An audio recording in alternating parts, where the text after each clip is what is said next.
Djúpur sjór geymir mörg leyndarmál. Hann heimili skepna sem virðast vera frá annarri plánetu. Nýlega hafa sumar af þessum djúpsjávarverum sést nálægt yfirborðinu. Kolfúrisinn sem áður var talin góðsögn sést nú af fiskimönnum. Háfiskar, þessir löngu, silfruðu fiskar sem geta náð 9 metra lengt, hafa fundist á ströndinni. Þessar sjónir eru langt frá því að vera algengar. Djúpsjávarverurnar hafa lagað sig að því að lífa í umhverfi sem mjög ólíkt yfirborðinu. Þær eru vanar köldu, dimmu vatni og miklum þrýstingi.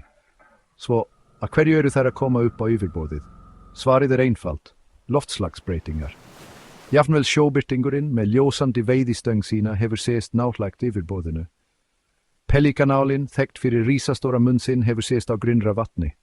Jafnvel djúpsjávarmarglyttur með gangsæja líkama sína hafa sést nálægt yfirborðinu. Þessar verur eru að koma inn í heim sem algjörlega ólíkur þeirra eigin. Djúpur sjór enn ein dularfyllsti staður jarðar og íbúar hans eru nú óvantir gestir í okkar heimi. Sjórinn gleypir mestan hluta hítans sem gróðurhúsaloftegundir halda eftir. Þetta veldur því að sjórinn hítnar jafnvel á djúpum sínum. Gróðurhúsaloftegundir eins og koltvísýringur halda hýta í andrúmsloftinu og þessi hýti síðan tekin upp að sjónum. Fyrir djúpsjávarverurnar þetta hlýra vatn alvarlegt vandamál. Tegundir eins og sjóbirtingur og kolfur eru mjög víðkvæmar fyrir hýtabreytingum.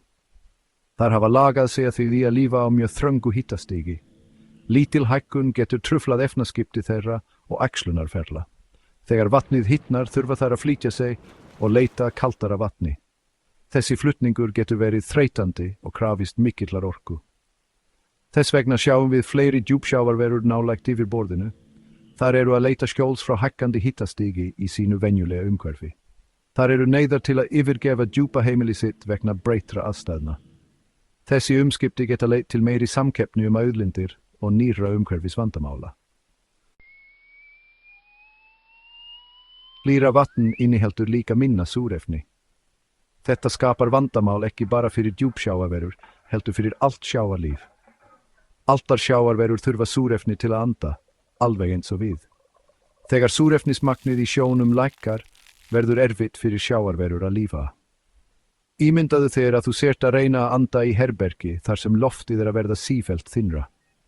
Þetta það sem gerist fyrir sjávarverur þegar sjórinn hýtnar og missir súrefni, og þetta hefur áhrif á allt vistkerfið. Eins og loftslagsbreytingar væru ekki nóg, standa djúpsjávarverur einnig frammi fyrir nýrri ógn, djúpsjávarnámu. Fyrirtæki leita nú að dýrmætum steinefnum á djúpi hafsins. Þessi steinefni eru notuð í allt frá snjálsímum til rafmagnsbíla. En djúpsjávarnáma sérstaklega eyðileggjandi. Þetta þýðir að skaffa botn hafsins og eyðileggja allt á vegi sínum.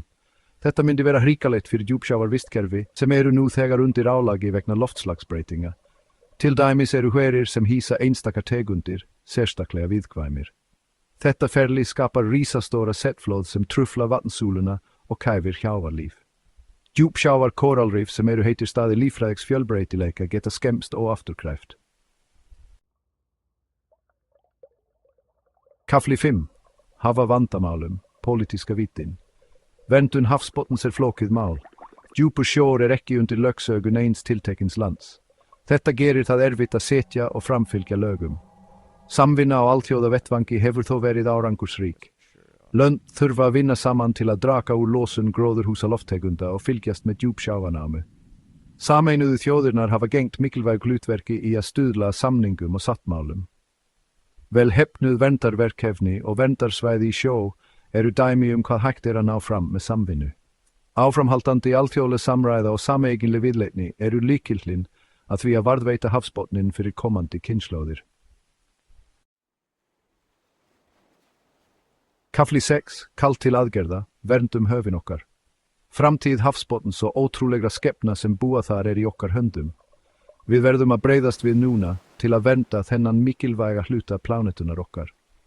Við getum lagt okkar að mörkum til að draka úr kolefnisfótspori okkar og styðja sjálfbærar fiskveiðar og sjávarfang og mótmæla eyðileggjandi starfsemi eins og djúpsjávarnámi.